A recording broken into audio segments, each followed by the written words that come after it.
چا تپوس کړی سنت او قضا شته او که نشته د سارې سنت کې لږ دغه شته اهمیت ډېر دی په ولاړه نه کېږي او په ناسته نه کېږي په ولاړه به یې کوئ او که سارې سنت قضا شي نو امام محمد صاحب وایي خیر دی تاسو غرمې پورې دا قضا وکړئ که چا فرض کړي حضور علیه السلام سارې سنت قضا راوړی یو ځل چې مونځ قضا شي ده پاتې شو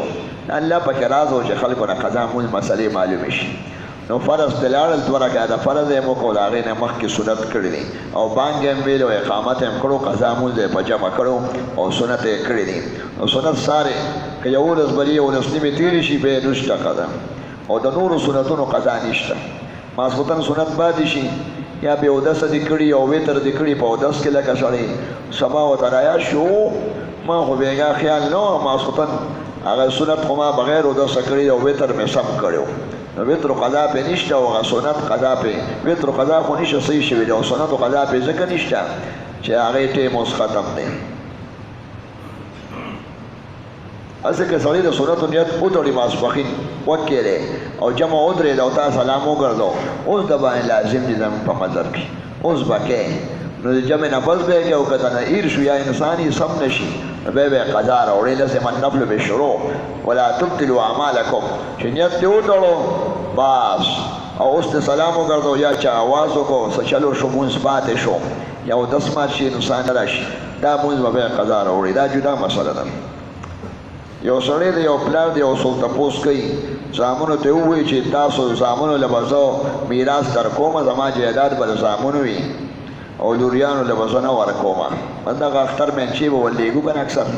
لور خو دوکه کي چې لور له به مینچې ولېږه لکه ستا لور د مینچې به خواسې پلېږي او معده به ولېږي په چا به خوري خلک په میلمه خوري په بال بج لګوي نو لوریانو ته وایي چې ستاسو په مال کې څه نه نو دی به مړ شو او زامنو له مال نه ورکړي د لوریانو باقاعده یې سره تپوس یې کړی چې دا لور یې څه غوستی شي او دا یې څه غوستی شي د لورو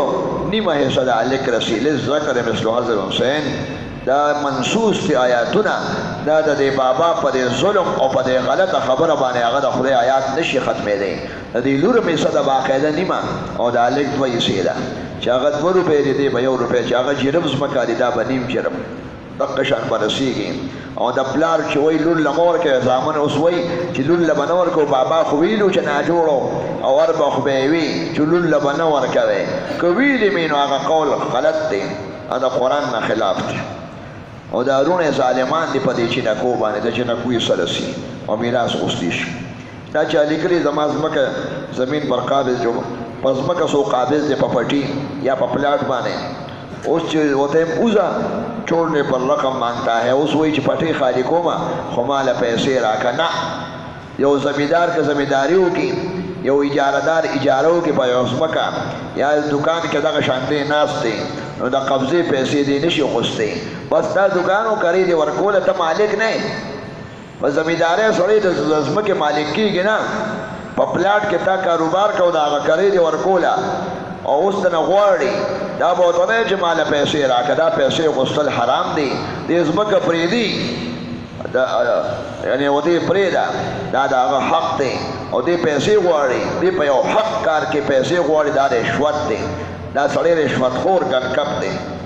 د قبضې پیسې نشته زمیندار دپاره دا د اسوات کې هم داسې دي اسوات کې مرغوزا طرف ته ځمکې دی والي اسوات صاحب د زمانې او د کسانیانو قبضه کړی دي او خلکو اخیستي او بس هغه غریب ورته نه پرېږدي وایي خدای دې د سوشلیزم والا غر کې نو هغه دوکه کوي که نه وي ورشه ځمکه قبضه کړه نو بیا هغې دښمني کوي زمیندار پیسې غواړي دی ورکوي نه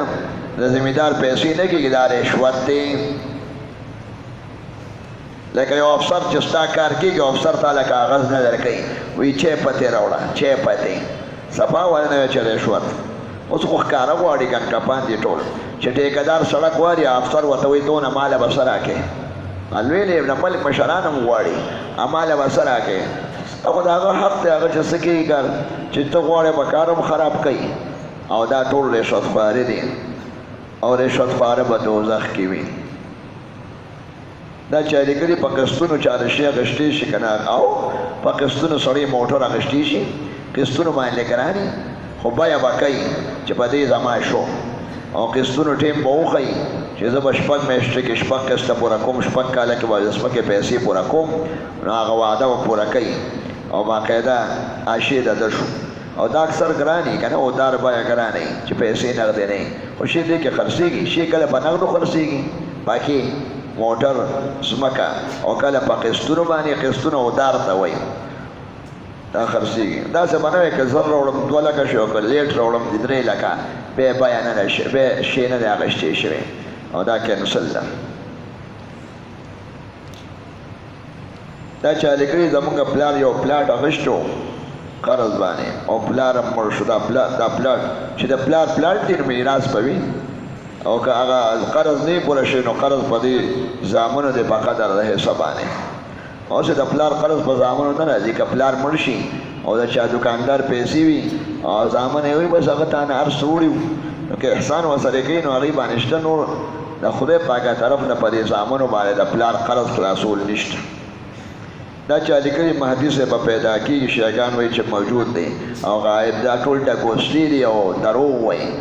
مهدي صاحب به د عیسی علیه السلام د نزول د زمانې نه لږ مخکې ښکاره شي او دغه به عالم دی، سید دی. دا هسې پروپیګنډې کوي او د اسلام خبرو پورې دي خنداګانې کوي، ځکه احادیث خو په دې کې نه دي. کله هندوستان کې 100 سال مخکې چې کتابونه وګورئ د دیوبند، یو کلي کې یو سړی پیدا شو ځان ته مهدي وایي، په ایران کې پیدا شو ځان ته مهدي وایي، په کشمیر کې پیدا شو ځان ته مهدي وایي، په یمن کې پیدا شو مهدي. ټول دروغجن کذابین کنکپان دي. دې د مسلمانانو عقیده د عیسی علیه السلام ډنګاډول کوي او مهدي صاحب په متواتر احادیثو کې راځي اب شام کې حکومت جهاد کوي دجال سره، او خو دجال ډېر زورور دی نو الله به مدد کړي، دا پیغمبر به ورته راکوز کړي او دغه کاروایي کې به هغه شامل وي چې کوم جهاد کې کم ورځ باندې هغه مري، دغه ورځ دپاره به خدای هغه راکوز کړي او څه ورځې پس به بیا بادشي کړي. مهدي صاحب عام مهدي خو لغتا هدایت یافته ته وایي، هسې که دغه لغوي معنا دی او غوړ نیک سړي ته چې په هدایت مهدي ورته شي، خو د مهدي نه مراد خاص کس دی، هغه مراد دی. هغه په شریعت کې او خاص کس دی محمد ابن عبدالله ولی الله او سید او عالم دی او د مدینه منورې پیدایش دی او مکه کې به بیعت کېږي د بادشاهي به هلته مکه کې بادشاه شي او بیا به شام او غیر چاپېر علاقو کې یهودیان او د هغې هغه مشر سره به جهاد کوي او بیا به عیسی علیه السلام سره د نگران د مشیر د وزیر په شکل کې ملګرتیا کوي، بیا به ترې مړ شي، بیا به هغه یوازې پاتې شي او نور مسلمانان به ورسره. امام غایب نشته. دې دا خبرې ځکه کوي چې خلک جهاد پرېږدي او انګریزانو ته سجده وکړي او یهودیان عبدالله ابن سبا د یهودو ایجنټ او دا فرقې ګمراه کړي دي، وایي چې دا مهدي خبرې به کوو، مونږ خو داسې خبرې کوو چې هغه به راکوزېږي او خاص وخت کې مسلمانانو بادشاهي به ختمې، هغه سفیاني بادشاه دور به او دجالي دور به او په دنیا به بیا ډېر حرامیانې. د عیسی علیه السلام نه پس به یاجوج او ماجوج ښکاره کېږي، د هغه په دعا به هغه هلاک کېږي، هغې سره جنګ نه کېږي، هغه ډېر زیات دي او د هغې نه پس به بیا ډېر زیات خراب خلک راشي. لا تقوم الساعة الا على اشرار الناس. داسې لیکلي ناسه څنګه ده ناجدین دوه لارې ته وایي طریقین. په کور باندې اډوانس څنګه دی؟ اډوانسو کري اخیستی شي او کاسې رهن کې چې دا کور چاله کاڼه کړم یا د قسط یې خرڅ کړم یو 10 لکه روپۍ راکړه او بیا به چې زه درکړم بیا به کور خالي کړي. دا ته په قرضو باندې ته سود لري، 10 لکه قرض لري خو هغه له پټۍ ورکوې، هغه له دوکان ورکوې او د 100,000 روپو دوکان په 2,000 په کرې ورکړي. 100,000 باندې دوکان د 2,000 کرې څنګه دی؟ دروغ دی. دا خو د هغه 10 لکه او 20 لکه کاڼه دی کړ او دوکان دی ورکړ یا باغ دی ورکړ یا کور دی ورکړ، هغه سودخور سړی دی هغه خان. د پیسې 10 لکه کېښوي، 10 لکه به بیا ته واپس هم ورکې او هغه د 100,000 دوکان په 2,000 استعمالوي. دا کنکپ دی او دا ښه نه دی. دا رهن د پیدا اخیستل حرام دی، اکثر داسې وي. او هسې اډوانس چې دا کور کې بجلي دروازه بیلونه 50,000 راشي او ته ناګانه وتښتې، ما سره یو 2 لکه کېره که سبا ځکه چې اکثر داسې پخوا به داسې وو د ایاد آباد کې داسې ځایونو کې افغانستان خلک وو پخوا چې جهاد شروع شو، ټلیفونونه به یې جرمن ته کول په ټلیفون PTCL. او وخت کې دا موبایل نه و 13 کاله مخکې نو هغې به کډه یوړه به یې که نه چرمن ته به لاړ څو به انګرېزانو ملکونو ته تل دا ویزې به ډېرې وې اسانې وې کور باندې به بیا بل راغی 1 لاک بل لکه چې چرمن سره روزانه خبرې کوي او امریکې سره او بل دې نه یې ورکړی نو 1 لاک روپۍ به له کوم ځای نه بیا روباسي سړی خو د منځه لاړه نو دا به یې ته ځکه اډوانس اخیستې نو که اعتماد دې پرې نه وي نو په طور امانت د هغه نه پیسې سارول شي خو که د هغې په وجه کرې کمیږي او ډېر د عرف نه کمی به یې سود دی دا چا د کړي زاړه انګور په چا خرڅول څنګه د شراب ته جوړېږي خرڅول روا دی د انګورو زړو تازه او چې څوک جوړوي نو مجرم هغه دی د شرابو مبدا ده خو که تاسې وایئ چې بیا به خو د انګور کرل هم بند شي باغونه به بند شي خرڅول او توکو پرچون به بند شي نو که ته دا وایې چې دا دې جوړېږي نو دا دې مه جوړه او چې څوک جوړوي هغه ګنکپ دی او باقي انګور خوړی شي که زاړه او که نه وي چینجي پکې شوي یا امرود کې هغه چینجي به نه خورې چینجي حرام دی او یا باټینګڼ کې چینجي وي چینجي به دې لرګې په چاړو او نور به سبزي کې نو چینجي خوراک یې صاف پکې وي حرام دی کیړې مکوړې تعزیت کې د قرآن سبق ویل څنګه دی نشته په شریعت کې لازم یې ګڼل بدعت دی هسې تلاوت کولی شي ثوابا صالح ثواب په شکل کې ګیره سر تورول څنګه دی ښه نه دی مکروه دی بس نکریزی یا براون کلر نسواری یا خړ یا زیړ یا سور رنگ ورکول شي او باقي تور رنگ مورک شیخ صاحب په ویاسه د ټوکو په شکل کې موسی علیه السلام فرعون ته ویل فرعون لکه ګیره وسپینه وه ورته یې 400 کاله عمر ورته یې وي او ملاقات کې وي ایمان راوړه خدای پاک به دې ګیره توره کړي کرامتن لکه ګیره به دې توره شي هغه د وزیر اعظم ته وکتل وزیر اعظم خو ګنکپان یې سر حامان ته وکتل مولوي صاحب څه وایي داسې حضرت ایمان پرې راونړی زه به یو شی دله راوړم ګیره به دې توره شي مسله دې حل شوه د ده څه له منې که نه لکه قبر وسمه یې وله راوړه تور رنګ وي دا ومږه بل رضوان به ښکاري هلکه هغه خو د معجزې په شکل کې وي او کرامت چې ما دعا به راته وکړم خدای پاک به دې ګیره توره کړي ښه هلک به شي دنیا به هم دې ښه شي او بادشي کول په ستا به بادشي څه کوم